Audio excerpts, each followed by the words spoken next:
caught the last ride, baby. I'm about to go down for 10 or better. A suspect records his run from police, what he shows while behind the wheel in a dangerous chase. Coming up. Also, helping victims, how police and sheriff's deputies are now working together to get abuse survivors the help they need. Then deputies are asking for your help this morning in finding a missing girl. What you need to know just ahead.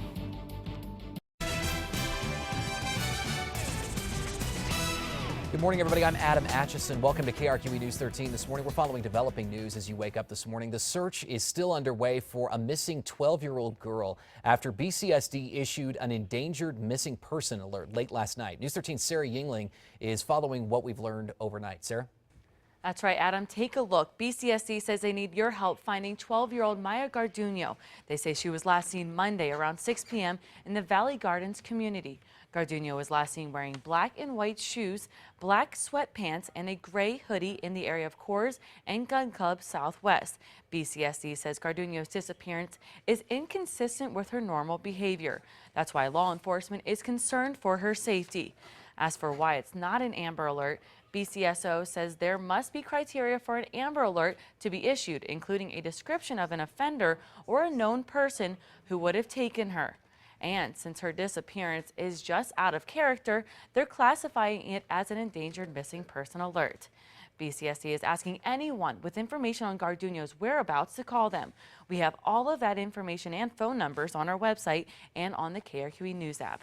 Adam. Thank you. We also have a description on the KRQE Facebook page this morning, so you can share that if you would like.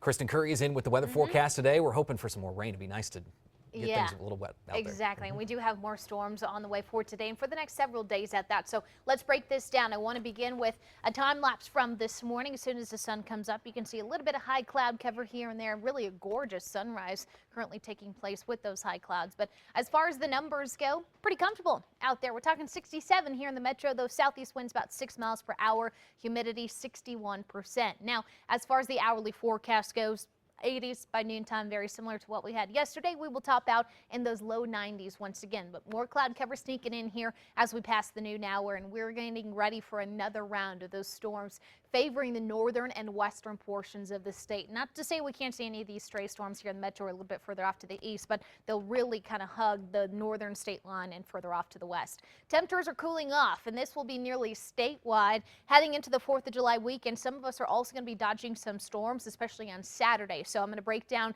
that brand new 7-day forecast coming up here in just about 10 minutes. All right, Kristen, thank you. Coming up on 6:03 this morning, new just into our newsroom this morning. Viewer video captures an inferno on the freeway after a semi catches fire. Take a look at this. The video into our newsroom shows firefighters hosing down flames as they shoot from a semi trailer. Witnesses say it happened around midnight on an I-25 exit ramp near La Bajada. They say the truck was carrying paper. As you can see, Santa Fe County Fire Department responded. Those on scene say the driver was able to get out without suffering any injuries. We've reached out to Santa Fe County Fire for more information, and we will update you as the information comes into our newsroom this morning. Happening right now, it's been dry and hot, and fire danger has county leaders on high alert this morning. Bernalillo County commissioners are warning people against setting off personal fireworks this 4th of July. They unanimously passed a resolution for a voluntary ban on fireworks in the county. Aerial fireworks are already illegal under the county fire code. In the wake of the Doghead fire, which was human-caused, officials are urging people to go to public fireworks displays instead. There is not currently a statewide ban on these fireworks, and so in some surrounding counties, other parts of New Mexico, people can purchase these dangerous fireworks. Albuquerque Fire Department crews will be out all weekend looking out for illegal fireworks. With the 4th of July just days away now, we went along with Albuquerque firefighters yesterday as they patrolled the Bosque ahead of celebrations. Every day we have 2 trucks out on patrol from noon until 8 o'clock at night, and it allows our guys to be in their wildland PP in the trucks down in the areas where we may have wildland fire starts. And they'll be there looking for possible fire danger. Monday night, fire crews were able to quickly put out a small fire in the Bosque near Coors and Montano. They say hikers saw it and called 911. No word on its cause. New this morning, the number reportedly killed in an explosion at the Istanbul, Turkey airport is now at 41, and 147 others are injured after those blasts. This morning, Turkish officials are trying to figure out what led up to the deadly attack at the country's largest airport Tuesday night.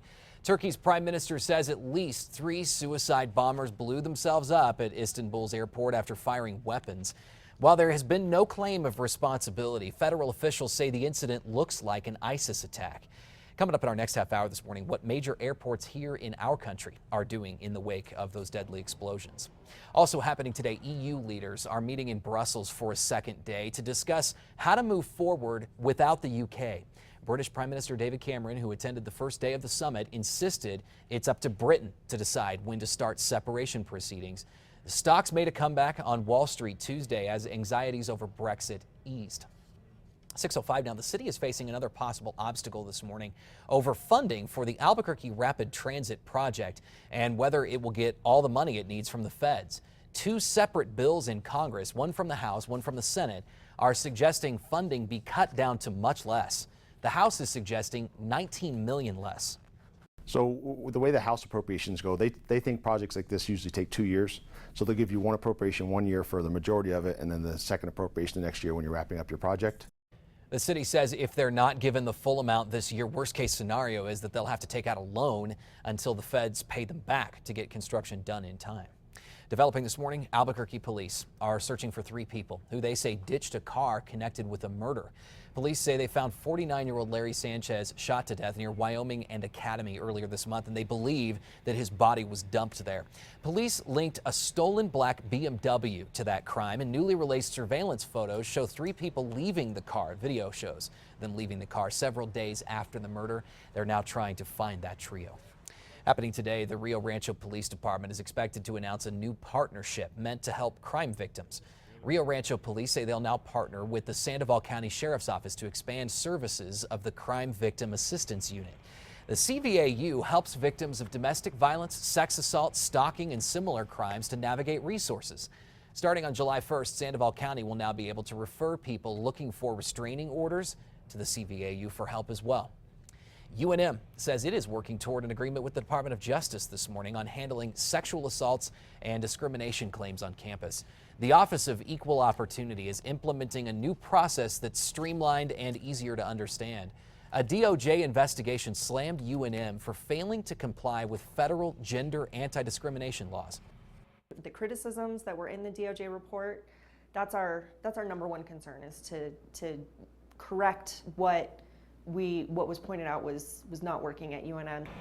An agreement between UNM and the DOJ could be completed within months now. New video this morning of a bizarre police chase out of Ohio shows it happened from the suspect's perspective. I've been doing this since I was about 13, 14. I'm out. You feel me? This caught the last ride. Police say that's Jesse Maurice Smith behind the wheel after allegedly stealing his girlfriend's car and using her phone to make the video. Police say they got phone calls about the woman running down the street and gunshots before making contact with Smith. But as he takes off and leads them on a high-speed chase instead, he sticks the phone out of the sunroof and filmed officers in the whole process. In the video, Smith is heard saying he would probably get 10 years, so the chase was his last ride. Police say this went on for about 15 minutes. No one was hurt. Smith is facing several charges this morning, including unlawful fleeing. Out the plane, walked around the corner, and there's just a wave of sort of screaming people towards me. Terror attacks in Turkey, how U.S. airports are responding this morning after dozens are killed. Also, neighbors outraged how long town officials say they've known about broken fire hydrants after a devastating fire destroyed 2 houses. And 2 departments investigating their officers this morning after a high-profile stop. What officers did that has some asking questions today.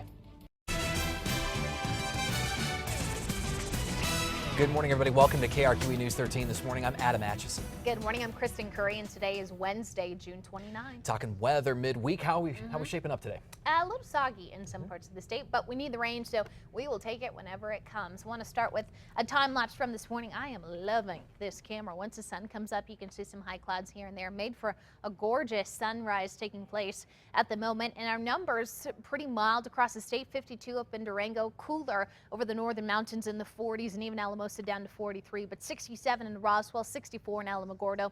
You'll find a mix of the 50s and 60s at along I-40 to the west. Now, as far as the numbers go this afternoon, you can pretty much expect what you had yesterday. Leaves us in those low 90s here in the metro underneath that partly sunny sky, especially towards the later end of today. We'll see more of those clouds start to build, but the storms and showers favoring the northern and western portions of our state before they start to spread out a little bit more tomorrow, and certainly by Friday and Saturday we'll still be needing the umbrella in some parts of the state. So I'm going to break down the details of when and where I expect those storms to be over the next couple of days, as well as the cool off heading our way for the start of July, coming up here in just about 15 minutes. All right, Kristen, thank you. 632. Newly released video this morning shows what has state police investigating one of its own this morning. A conversation between officers shows no one seems interested in doing a field sobriety test after the Grant County District Attorney was seen weaving all over the road earlier this month. A witness took this video of Grant County District Attorney Francesca Estevez weaving in and out of her lane, but officers didn't do a drunk driving investigation. The city police officer shuts off her camera. Officers can then be heard discussing it for about a minute. In state police dash cam video released yesterday, officers spend a minute discussing whether it's a drunk driving investigation or not. What do you want to do? Just let her go? I'm not going to. You guys want to do it? No, we're not. No, we can't do it. Now, state police is investigating whether its officer tampered with the audio in that new dash cam recording. When the talk is over, the mic gets fuzzy, and then they're heard agreeing that they can't let her drive, and then they do. They watch her get back behind the wheel and then send her on her way. In her report, the state police officer pointed to a lack of clues of impairment. Both Silver City and state police say they're investigating what their officers did and did not do. Time is 6:33. The area around the intersection of Central near Tramways back open this morning after a deadly hit and run. Albuquerque police say a Chevy Suburban, possibly gray, with damage to the right front side, hit a pedestrian last night, then took off.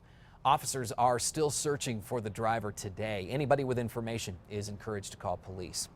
A suspected car thief is locked up in the Metro jail this morning after police say he led them on a chase in Albuquerque. The incident backed up traffic along Alameda yesterday afternoon. State police say officers in Santa Fe spotted a car stolen during a carjacking in Albuquerque. Officers say they chased 30-year-old Michael Farley down I-25 at speeds nearing 100 miles per hour. And then police say that Farley crashed into another car near the Alameda exit. The driver was taken to the hospital. Farley was arrested. Back in March, Farley was arrested for car theft in downtown Albuquerque. 6:34, just into our newsroom overnight, the death toll in the attack at the Istanbul airport is now at 41, and U.S. airports are increasing security today. That blast killed dozens of people and wounded more than 100 others in the Istanbul airport. In the U.S., the FAA put an immediate ground stop on all flights to and from Istanbul. That has been lifted as of this morning. Still, major airports have stepped up security in the wake of the attack. This is a common scene across the country. Additional police officers equipped with tactical weapons, bomb-sniffing dogs, and armored vehicles standing by outside. Just to get off the plane onto the ramp, we had to show a passport, so they must have had about 8 or 10 security officers, bomb-sniffing dog. They were checking everybody. The airport has partially reopened, and workers have begun removing debris from the blast. On to this, officials in the town of Gamarco near Gallup say they're struggling to provide basic services to people living there, including working fire hydrants. The problem came to a head over the weekend when 2 homes were completely destroyed as witnesses say firefighters scrambled to find a working hydrant nearby. Volunteer officials tell News 13 they've known that 12 out of the 54 hydrants in town don't work for about a year. They say they informed the Gallup Fire Department and that most non-working hydrants have been labeled, but for some reason the one near these houses was not, costing the homes. I'm mad. I'm devastated, you know, I mean, it's just, it hurts. I mean, it's kind of hard to explain. Officials who we spoke with say they're working on replacing the broken fire hydrants and figuring out where the breach in communication happened. Former Albuquerque Public Schools Deputy Superintendent Jason Martinez is now free again this morning after being acquitted for child sex assault. Martinez was acquitted as of yesterday afternoon of sexually abusing 2 young boys in Colorado. He still landed a top job with APS because he never had a background check. Once the charges surfaced, Martinez resigned. This was Martinez's second trial. A judge declared a mistrial last year after the jury could not reach a unanimous verdict. Martinez is still facing 2 counts of assault in a separate case. He's scheduled to be back in district court next month for an appearance in that case. Happening this morning, Sports Authority continues its going out of business sales. And Albuquerque Business First reports an auction happens today for the more than 300 store locations around the country. The company filed for Chapter 11 bankruptcy protection in March and notified the U.S. Bankruptcy Court it would not reorganize. Sports Authority is in the process of closing down all of its locations, including 3 in New Mexico. According to Business First, an auction for the leases on those locations begins in Delaware today. The city of Albuquerque is hoping to help teens this morning with a new app to prepare them for the workplace. It's a project spearheaded by the mayor's innovation team. The app, called Launch Me ABQ, lets students earn badges for completing activities. The city says it's a way to measure skills learned outside the classroom. When you're learning something on a Saturday because you're with your uncle and he's fixing a car, a diploma or a GPA doesn't capture the things that you learn there. The idea is not only to improve kids' skills, but also give them a record of achievements that they can share with potential employers. For more information or to sign up, just go to the KRQE News app. Federal health officials have approved the first pill to treat all major forms of hepatitis C. The virus attacks the liver. The once-a-day pill named Epclusa is a combination of an older hepatitis drug and a new one that attacks the virus differently. The FDA says data shows this new treatment cures 95% of patients. Each pill costs about $900. Police helicopters usually support officers on the ground, but one pilot is being praised today for tackling a bad guy. It happened in Houston yesterday as officers went after 2 robbery suspects. And as they flew over the scene, helping officers find these guys, pilots Jeff and Steve talked about a plan to set the chopper down and help.